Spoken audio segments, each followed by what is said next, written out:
আমাদের রবের নাম কি বলেন তো? আর আওয়াজ দিয়ে বলেন আমাদের রবকে।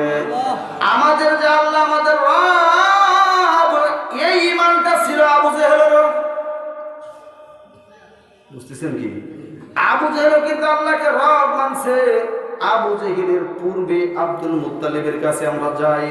আব্দুল মুত্তালিব যখন কাবার মুতাওয়াল্লি, কাবার সভাপতি, এমত অবস্থায় আব্রাহা যখন কাবা ভাঙার জন্য হস্তি বাহিনী নিয়ে আসলো, একজন যুবক ডাক দিয়ে বলতেছে, আব্দুল মুত্তালিব, তুমি মরুভূমির মধ্যে উট তোমরা ছাগলকে পানি খাওয়ানোর জন্য ব্যস্ত হয়ে আছো, খবর নেই পাইছো নি আব্দুল মুত্তালিব?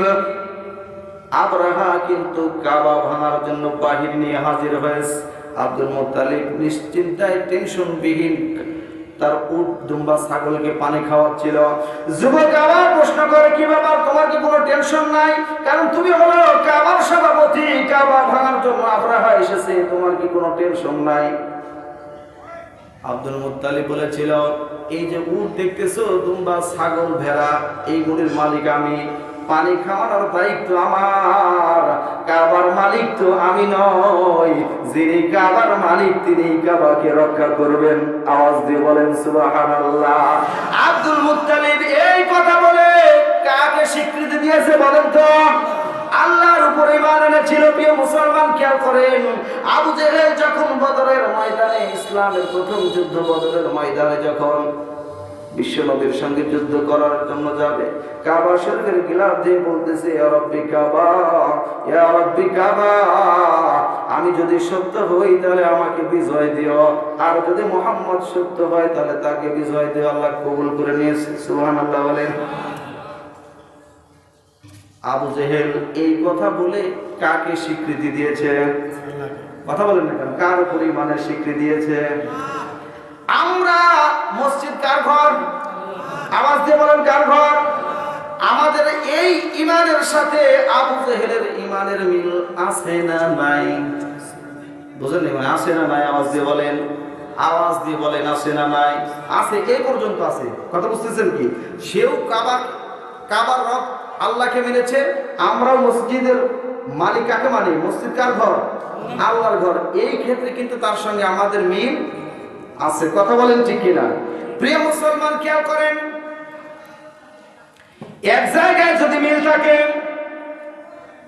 আবার যায়, এই জায়গায় যদি মিল থাকে, আল্লাহ পাক এই আয়াতের পরের অংশে বললেন, আমিনু বিল্লাহ ওয়া রাসূলিহি ওয়াল কিতাব, আল্লাহ, রাসূল এবং কিতাবের উপরে ঈমান আনা লাগবে। কথা বলেন ঠিক কিনা? কার উপরে? আল্লাহ, রাসূল এবং তার কিতাবের উপরে। এখানেই তো আমাদের সমস্যা। প্রিয় মুসলমান, খেয়াল করেন, রাসূলের আনুগত্য, অনুকরণ, অনুসরণ করা আমাদের জন্য ফরজ। কি বলেন? রাসূলের অনুকরণ, অনুসরণ করা আমাদের জন্য কি ফরজ? আল্লাহ রাসূলের অনুকরণ, অনুসরণ যদি আমাদের মধ্যে না থাকে, আমি যদি নবীর পিতাও হই তাও আমার স্থান জাহান্নামে। জাতির পিতা নাম কি বলেন তো? যাকে আপনারা পিছনে বলতেছেন না ভাই, কি জাতির পিতা সমস্যা আছে নাকি? জাতির পিতা কে বলেন?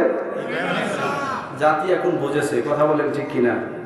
প্রিয় মুসলমান, কথা না বললেই নয়। মূসা যে ফেরাউনকে ধ্বংস করেছিল, ফেরাউনের ঘরেই মূসা লালিত পালিত হয়েছিল। কথা বলেন ঠিক কিনা? আজকে 18 বছর 20 বছরের যুবক স্বৈরাচারকে ধ্বংস করে দিল। এরা কিন্তু এই স্বৈরাচারের কোলেই লালিত পালিত হয়েছে। কথা বলেন ঠিক কিনা? কারণ এদের জন্মের পর থেকে একেই দেখতেছে, এর গানে গাচ্ছে, এর গানে শুনতেছে। কথা বলেন ঠিক কিনা?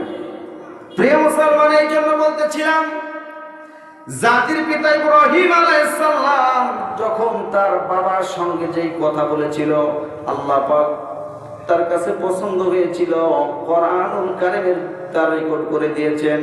আল্লাহ রাব্বুল আলামিন বলেন, ওয়াইদ ক্বালা ইব্রাহিম লিআবিহি আযারা আতাত্তাখিযু আসনাম, যখন ইব্রাহিম আলাইহিস সালাম তার পিতা আযরকে বলল, ও আমার বাবা, আসনাম, কেন আপনি মূর্তি পূজা করেন? কেন আপনি মূর্তি পূজা করেন? লা তাসমাউ, সে তো শুনে না, ওয়ালা ইবসিরু, সে তো দেখে না, ওয়ালা ইবনি আনকা শাইআ, এমনকি তার শরীরে মশা মাছি বসলেও তা তাড়ানোর ক্ষমতা রাখে না। বাবা, আপনি কেন মূর্তি পূজা করেন? সন্তান পিতা কে যখন এই প্রশ্নটা করে, আমাদের দেশে কিছু ছোট মানুষ যখন বড় মানুষকে প্রশ্ন করে, ছোটর চাইতে যদি বড়র চাইতে যদি ছোট বেশি বুঝে, আমি কি তোর সাথে বয়সে কম? বুদ্ধি তোর বেশি না আমার বেশি? কথা বলেন ঠিক কিনা? ইব্রাহিমের পিতা আসর ইব্রাহিমকে ডাক দিয়ে বলতেছে, বেটা রে, তুমি ছোট মানুষ, তোমার চাইতে আমার বয়স বেশি। আমি দেখেছি আমার বাবা, তার বাবা মূর্তি পূজা করেছে, এই জন্য আমিও করি, সুতরাং তুমিও করো। আমার বাবা বাবা করেছে, তার বাবা করেছে, আমরা মুসলমান, ইসলাম মানতে গেলে আমাদের সমাজে এমন কিছু নিয়ম আছে, আমার বাবা করেছে, দাদা করেছে, যেন আমরাও করি। কথা বলেন ঠিক কিনা? মুসলমান খেয়াল করতে হবে, আমি যেভাবে ইসলামটা মানি সেটা কোরআন হাদিসের সাথে যদি মিল না থাকে, আমার বাবাও যদি করে সেটাও ডিলেট। কথা বলেন ঠিক কিনা? সেটাও কি ডিলেট। ইব্রাহিম তার পিতাকে বলতেছে, বাবা আসলাম, কেন আপনি মূর্তি পূজা করেন? এই মূর্তি আপনার কোনো সাহায্য করতে পারবে না, সুতরাং ইন্নী আরাকা কওমাকা ফী দালালিম মুবিন। ও আমার পিতা, আমি দেখতে পাচ্ছি আপনি এবং আপনার কওম, আপনার জাতি সুস্পষ্ট পথভ্রষ্টতার মধ্যে রয়েছে। সুতরাং আপনি আমার আনুগত্য করেন, আমার আতাত করেন, আমার কথা শোনেন।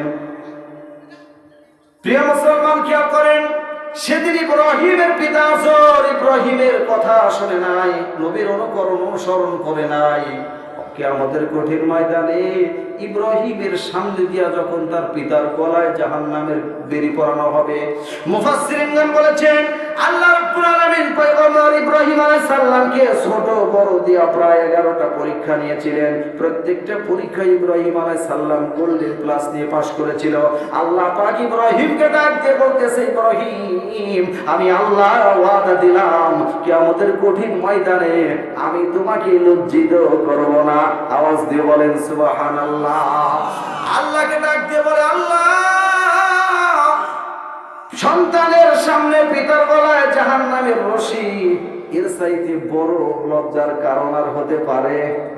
কথা বলেন না কেন পারে? আল্লাহ, তুমি তো ইব্রাহিম আলাইহিস সালাম তার পিতার গলায় যখন জাহান্নামের রশি, আল্লাহকে ডাক দিয়ে বলে, আল্লাহ, আমার সামনে আমার পিতাকে জাহান্নামের বিড়ি পোড়াইয়া ফেরেশতারা টানতেছে, আল্লাহ, এই অপমান আমি কেমনে রাখবো? আমার কি লজ্জা হয় না? আল্লাহ, তুমি তো ওয়াদা দিয়েছিলে আমাকে লজ্জিত করবা না। আমার আল্লাহ ফেরেশতাদের ডাক দিয়ে বলে, ফেরেশতারা, আমার হাবিব, আমার বন্ধু লজ্জা পাচ্ছে, লজ্জিত হচ্ছে, আমি আল্লাহ এটা সহ্য করতে পারি না। আল্লাহ পাক সঙ্গে সঙ্গে ইব্রাহিমের পিতা আজরকে মাফ করে দিয়েছেন। কথা বলেন না কেন? হ্যাঁ, কেন? নবীর পিতা, নবী দরখাস্ত দিচ্ছে কার কাছে? কার কাছে? কথা বলেন। সন্তান যত খারাপই হোক, সন্তানের সামনে যদি পিতাকে কেউ থাপ্পড় মারে, অপমান করে, সন্তানের কি লাগে কি লাগে না? বলেন, লাগে কি লাগে না? লাগে। প্রিয় মুসলমান, এরপরে আল্লাহ পাক তাফসীরের কিতাবের মধ্যে বলা হয়েছে, আল্লাহ পাক অর্ডার দিয়ে আজরকে শুকুরের আকৃতি দিয়ে, নিকৃষ্ট জন্তুর আকৃতি দিয়ে জাহান্নামের বেড়ি পড়াইয়া যখন জাহান্নামে টানতেছে, আল্লাহ পাক ডাক দিয়ে বলে, বন্ধু গো, এখন তাকায় দেখো জাহান্নামের বেড়ি তোমার বাবার গলায় না পশুর গলায়? কথা বলেন না কেন? বলে, আল্লাহ এখন ঠিক আছে। আল্লাহ কি এখন ঠিক আছে? এরপরেও ইব্রাহিমের পিতাকে আল্লাহ পাক ছাড়ে নাই, নবীকে অনুসরণ না করার কারণে। কথা বলেন ঠিক কিনা? প্রিয় মুসলমান, খেয়াল করেন, এবার আমার দিকে আসেন। ওই যে আবু জাহেলের ঈমান, আমাদের ঈমান কিন্তু ঠিক আছে এক জায়গায়। এবার নবীকে অনুসরণ না করলে আমাদের ঈমান থাকবে? আওয়াজ দিয়ে বলেন না, ঈমান থাকবে?